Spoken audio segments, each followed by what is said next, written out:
Sponsored by Premier Heating and Air. We're coming up on 5:08. Humidity sticking around as things we don't want to hear this morning, Jordan. Yeah, so the cold front came in early, so we're going to blame the cold front, of course, and that changed some things, as well as Hurricane Lee out in the Atlantic Ocean, also a contributing factor in the humidity stick around. So we can thank Lee and the cold front. Don't blame me because I'm just a messenger, and I think we could see some drier air Monday. Don't hold me to that because obviously, as you can see, things do change. But we are taking a live look now in downtown Macon, darker skies and temperatures in Macon now sitting at 72 degrees.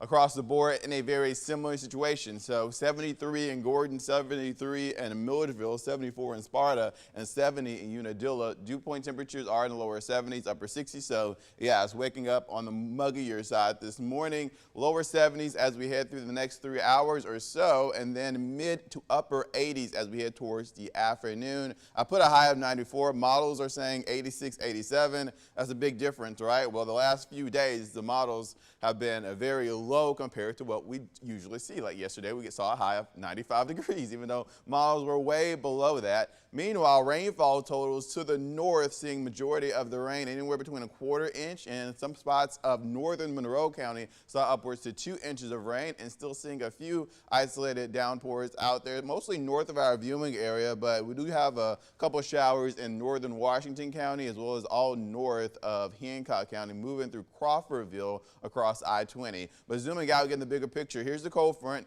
lingering over us, high pressure to the north, and then we have a lead back here to the east. And basically what will happen is they will kind of wedge together to push all of this moisture to central Georgia. So this is 5 a.m. this morning, moving through the rest of the morning, dry. Around 1, 2 o'clock, we could see some pop-up stuff enter the viewing area. 7 p.m., we can't rule out a storm here and there, and then we clear out about by midnight. Still got some lingering moisture that could bring a shower overnight into Thursday morning. So here's the dynamic, right? We got the high pressure to our north and west. That is moving clockwise, and then we have Lee that is moving counterclockwise. And because of this, they're both sending whatever lingering moisture that is in parts of the northeast, at least northeast of our viewing area. All that moisture is being surged down into central Georgia. That's going to bring the potential for isolated showers, isolated storms for Thursday, contrary to what we thought earlier in the week. And that could even linger over into Friday, although models are saying just cloud cover as that wedge really starts to build in.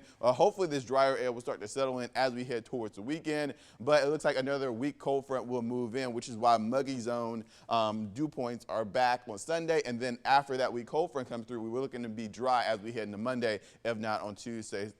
So we're monitoring these very weak cold fronts that are coming through. That, with the impacts of Lee kind of making its way northward in the Atlantic Ocean, is really changing our weather here in central Georgia. 94 is the high today, but we are back in the mid 80s, pretty consistent as we head throughout the rest of the work week. Thank you, Jordan. Congress requested an inquiry focusing on President Biden.